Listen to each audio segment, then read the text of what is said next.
पंचदेव प्रार्थना एक शक्तिशाली मंत्र है।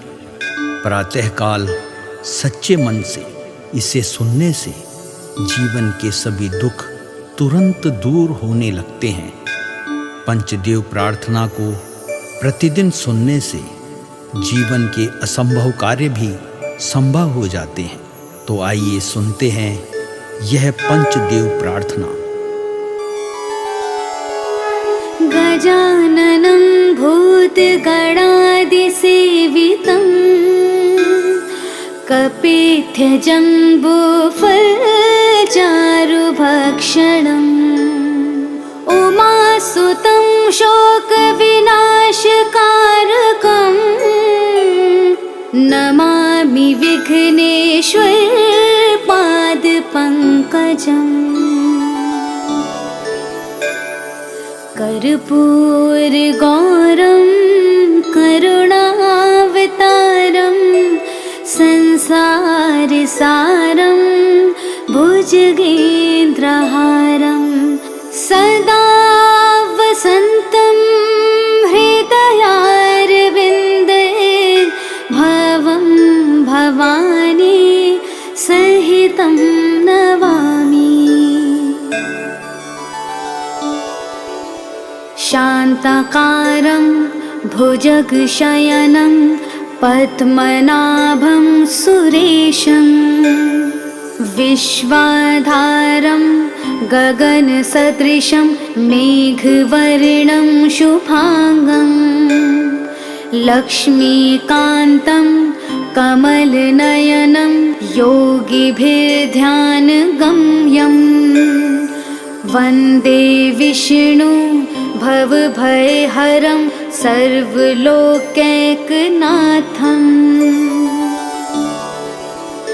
नीलाम्बुजश्यामलकोमलाङ्गं सीतासमारोपितवामभागं पाणो महासायकचारुचापं नमामि रामं रघुवंशनाथम्। मनोजवं मारुततुल्यवेगं जितेन्द्रियं बुद्धिमतां वरिष्ठं वातात्मजं वानुरयूथमुख्यं श्रीरामदूतं शरणं प्रपद्ये। करारविन्देन पादारविन्दं मुखारविन्दे विनिवेशयन्तं वटस्य पत्रस्य पुटेश्यानं बालं मुकुन्दं मनसा स्मरामि। या देवी सर्वभूतेषु शक्तिरूपेण संस्थिता नमस्तस्यै नमस्तस्यै नमस्तस्यै नमो नमः। नीलाञ्जनासमाभासं रविपुत्रं यमाग्रजं छायामार्तण्डसम्भुतं तं नमामि शनैश्चरम्। गजाननं भूतगणादिसेवितं कपित्थजम्बूफलचारुभक्षणम् उमासुतं शोकविनाशकारकम् नमामि विघ्नेश्वर पादपङ्कजम्। कर्पूरगौरं करुणावतारं संसारसारं भुजगेन्द्रहारं सदा वसन्तं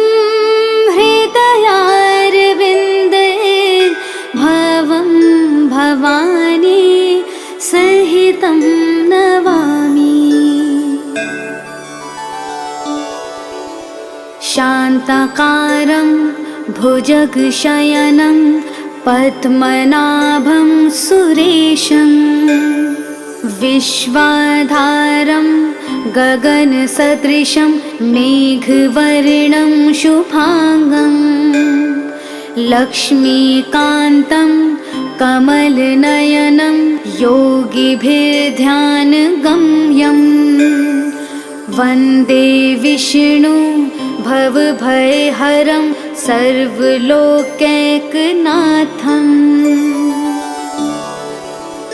नीलाम्बुजश्यामलकोमलाङ्गं सीतासमारोपितवामभागं पाणो महासायकचारुचापं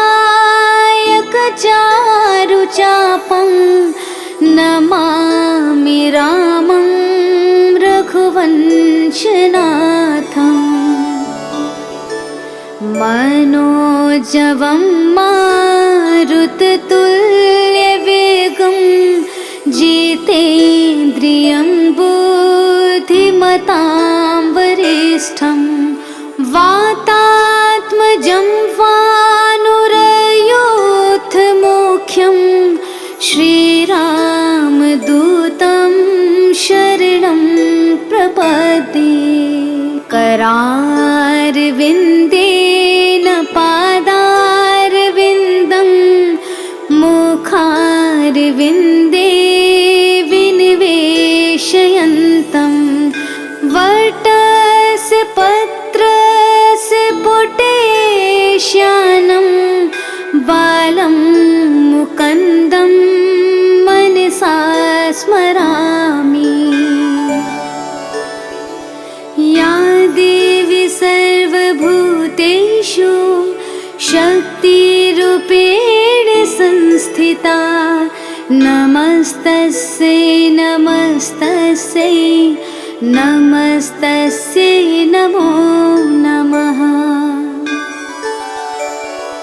नीलाञ्जनासमाभासं रविपुत्रं यमाग्रजं छायामार्तण्डसम्भुतं तं नमामि शनैश्चरम्।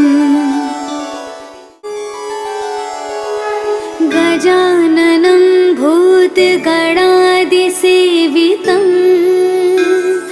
कपित्थजम्बूफलचारुभक्षणम् उमासुतं शोकविनाशकारकं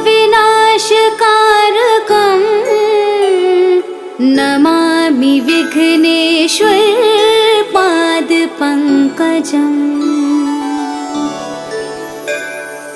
कर्पूरगौरं करुणावतारं संसारसारं भुजगेन्द्रहारं सदा वसन्तं हृदयारविन्दे भवं भवानी सहितं नमामि।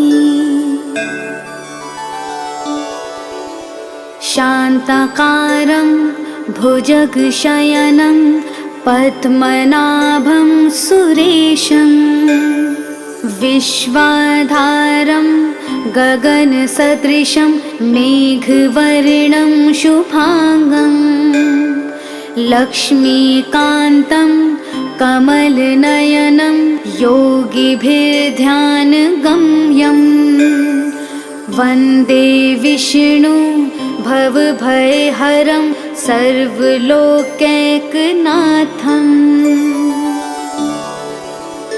नीलाम्बुजश्यामलकोमलाङ्गं सीतासमारोपितवामभागं पाणो महासायकचारुचापं नमामि रामं रघुवंशनाथम्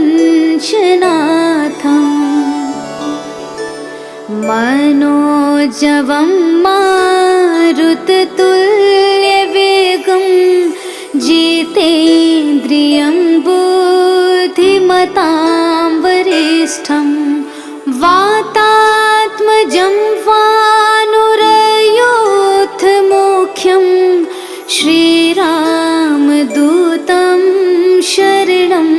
प्रपद्ये करारविन्देन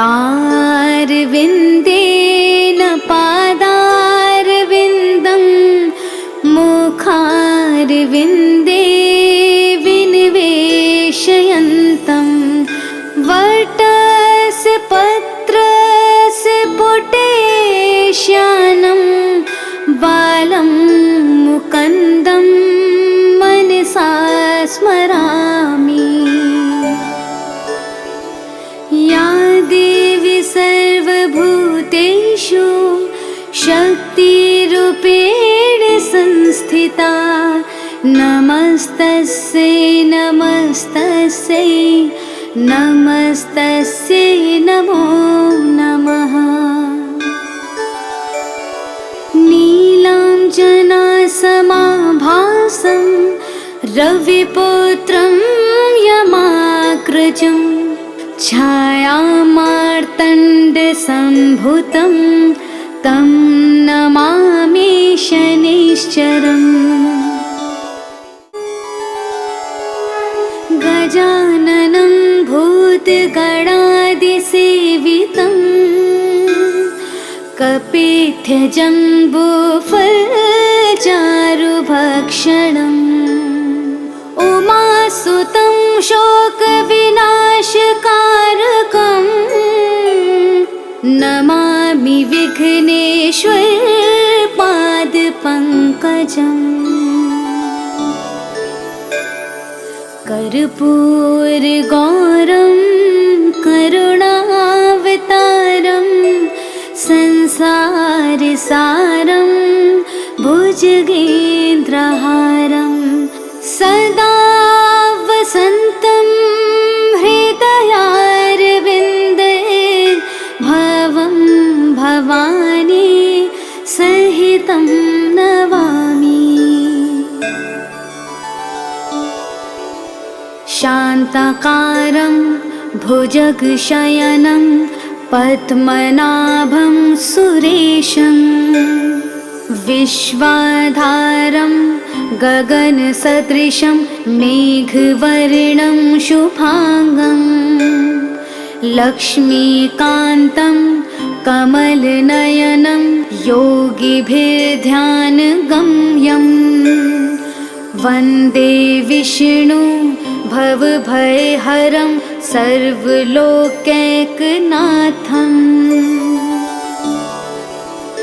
नीलाम्बुजश्यामलकोमलाङ्गं सीतासमारोपितवामभागं पाणो महासायकचारुचापं नमामि रामं रघुवंशनाथम्।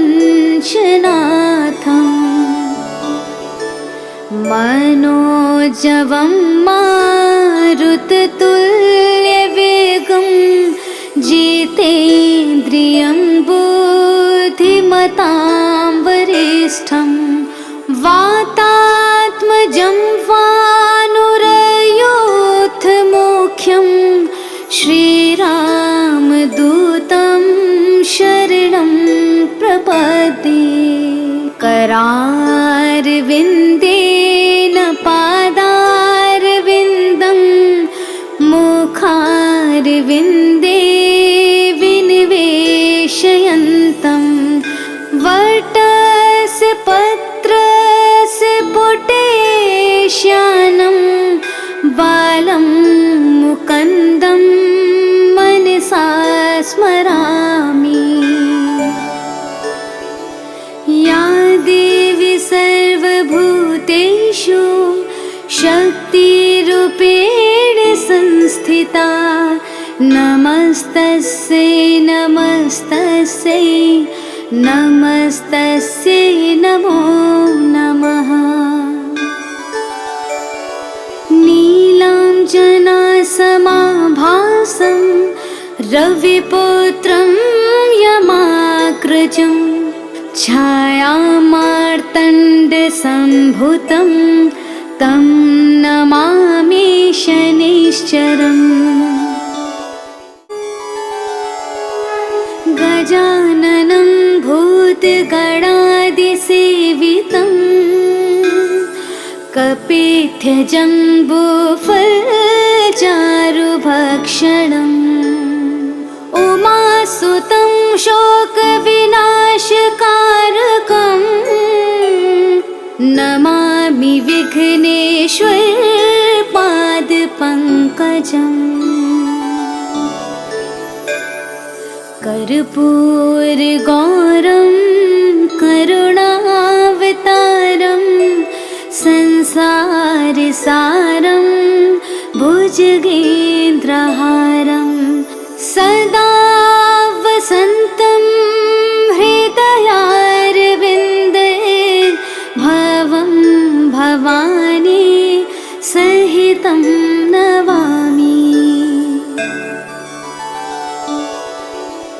शान्ताकारं भुजगशयनं पद्मनाभं सुरेशं विश्वाधारं गगनसदृशं मेघवर्णं शुभांगं लक्ष्मीकान्तं कमलनयनं योगिभिर्ध्यानगम्यं वन्दे विष्णु भवभयहरं सर्वलोकैकनाथम्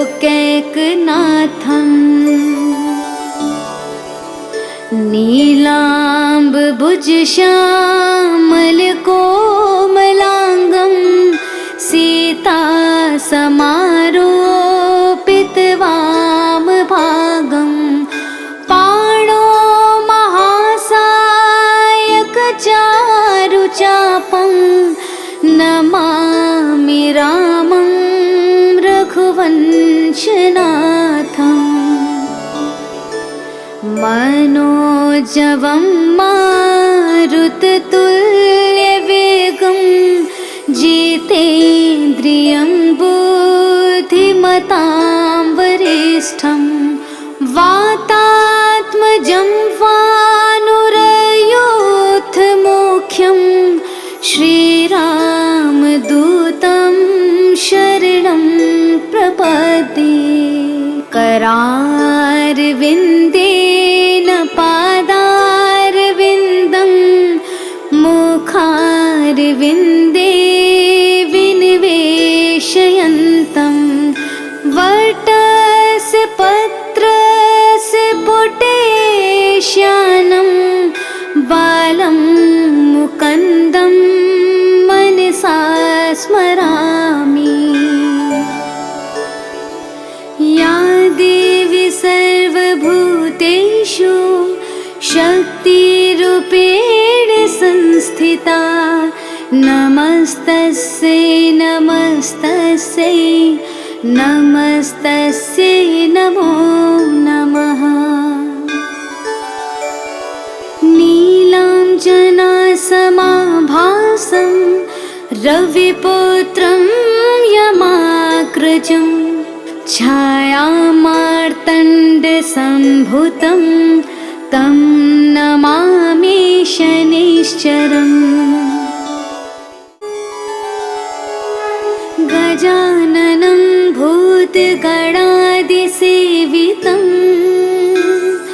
कपित्यजम्बूफलचारुभक्षणम् उमासुतं शोकविनाशकारकम् नमामि विघ्नेश्वर पादपङ्कजम् कर्पूरगौरं करुणावतारं संसारसारं भुजगेन्द्रहारं सदा वसन्तं हृदयारविन्दे भवं भवानी सहितं नमामि। शान्ताकारं भुजगशयनं पद्मनाभं सुरेशं विश्वाधारं गगनसदृशं मेघवर्णं शुभांगं लक्ष्मीकान्तं कमलनयनं योगिभिर्ध्यानगम्यं वन्दे विष्णु भवभयहरं सर्वलोकैकनाथम्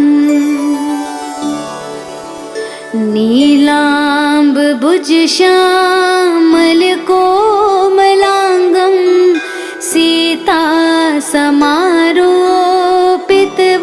सीतासमारोपितवामभागं पाणो महासायकचारुचापं नमामि रामं रघुवंशनाथम् मनोजवं मारुततुल्यवेगं जितेन्द्रियं बुद्धिमतां वरिष्ठं वातात्मजं वानुरयूथमुख्यं श्रीरामदूतं शरणं प्रपद्ये करारविन्देन पादारविन्दं मुखारविन्दे विनिवेशयन्तं वटस्य पत्रस्य पुटेश्यानं बालं मुकुन्दं मनसा स्मरामि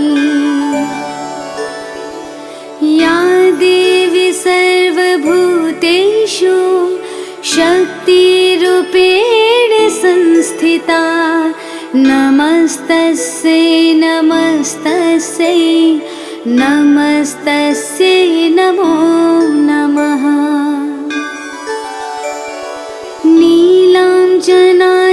नीलाञ्जनासमाभासं रविपुत्रं यमाग्रजं छायामार्तण्डसम्भुतं तं नमामि शनैश्चरम् गजाननं भूतगणादिसेवितं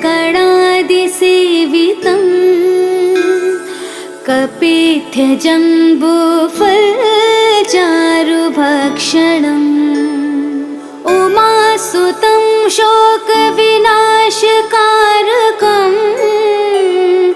नमामि विघ्नेश्वरपादपङ्कजम्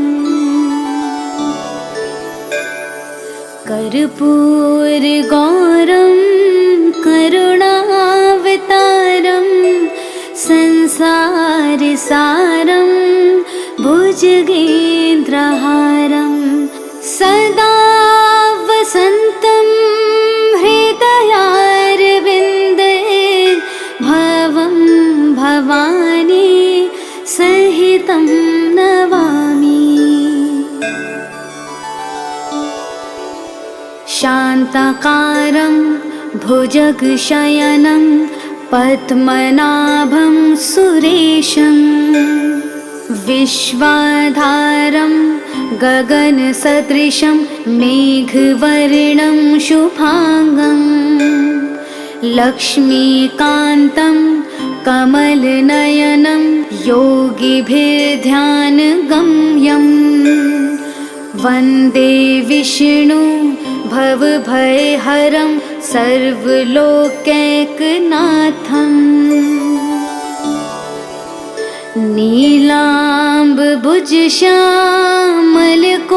नीलाम्बुजश्यामलकोमलाङ्गं